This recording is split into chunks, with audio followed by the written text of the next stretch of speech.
morning! So update po tayo sa ating mangga.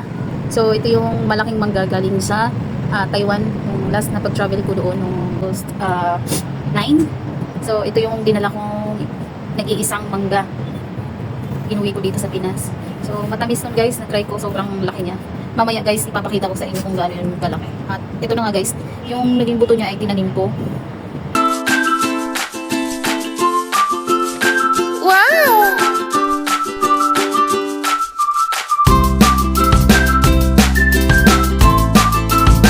Ilang linggo lang siya at tumubo na.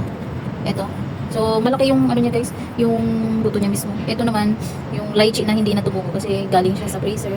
Tapos, hindi na kayang mabuhay. Kasi sobrang frozen siya. Tapos, kaya hinarangan lang natin dito para hindi pababa yung tubo niya.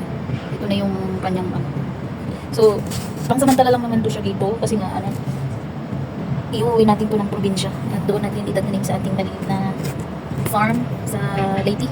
Kaya ayan, ganyan ko lang siya para protection. Kasi ito, nasayang lang siya guys kasi hindi na, ayaw na talaga niyang mabuhay. Mga malalanging lychee. So galing ko siya sa Taiwan din. Tapos ito, humaba na. So sarap din to panghalo sa mga nilaga or hindi ko kilala kung ano to, pero galing to siya sa China.